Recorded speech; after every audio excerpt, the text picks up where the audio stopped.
Hey everyone, how are you all doing? Welcome to Aarti's Cookbook one more time. Today's recipe is cauliflower masala or gravy. This is a recipe I learned from my sister-in-law and I liked it immediately. Thought I would share this with all of you today. Let's get straight to the ingredients. We need 1 cauliflower. Here I have 1.5 onion because it's a little big. If it's medium size, you can have 2. 1 tomato. 1 cup of fresh cream or whipped cream. 1 teaspoon of chili powder, a little bit of turmeric, salt as per your taste, 2 to 3 garlic cloves, 10 to 12 cashews, 5 to 6 red chilies depending on your taste. We are going to cut this cauliflower into a little big florets and keep it aside. Let's start doing that.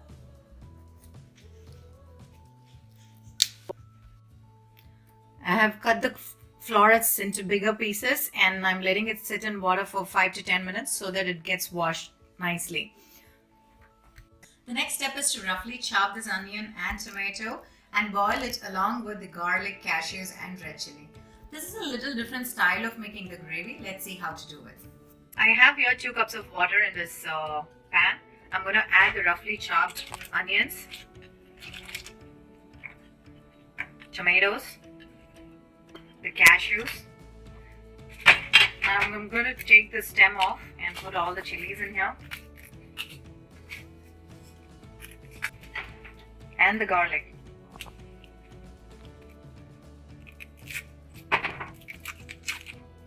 Now I'm going to let this boil, after which we're going to take this into a jar and grind all of this together.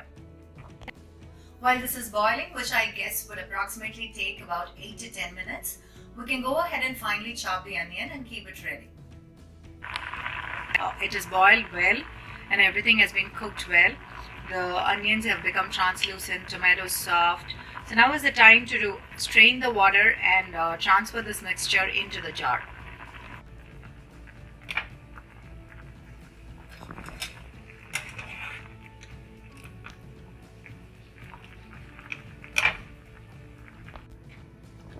I've transferred all the contents into the jar.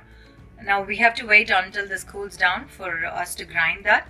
Meanwhile, in the same water, I'm going to add one more cup of water and boil the cauliflower florets that we have washed and kept aside.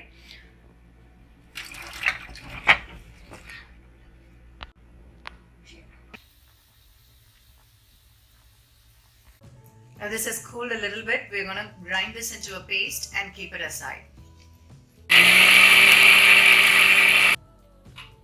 Now you can see that this has been ground into a nice paste. We'll keep this aside. Let's check if the cauliflower florets are done and ready. We're going to check with this fork. We're going to poke it and see. You can see that it's going well inside, but it's still firm. Now is the right time to switch off the stove and strain all the water so that it does not get cooked further. Now in a pan, let's add some oil.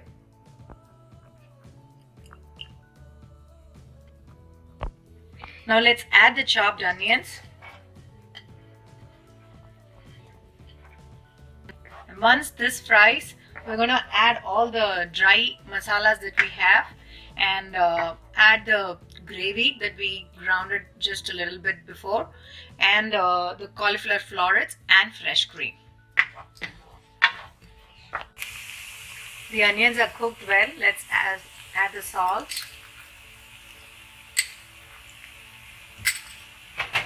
a little bit of turmeric,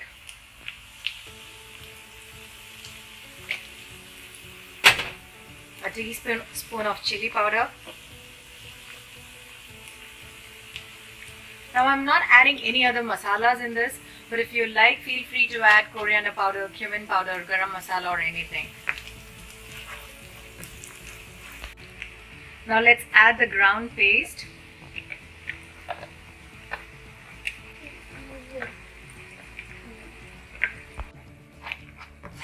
Now let's add the fresh cream in this. Now let's cover this and cook until it becomes a little thick. Let's check the gravy. It has become thick. Now we can go ahead and add the cauliflower. Since this is cooked separately, we don't have to wait until it gets cooked. Just we have to make sure the spices blend well with the cauliflower, and then they'll be done. Maybe like 2 to 3 minutes, it should be done. The gravy and cauliflower have blended well together. So now is the time to switch off the stove. It's ready. Steaming hot cauliflower masala is ready. Enjoy it with roti or rice of your choice. Do try this recipe and let me know what you think in the comments below. Thank you for taking time to watch this video. If you like the video, click the like button and share and subscribe to watch more videos. See you soon.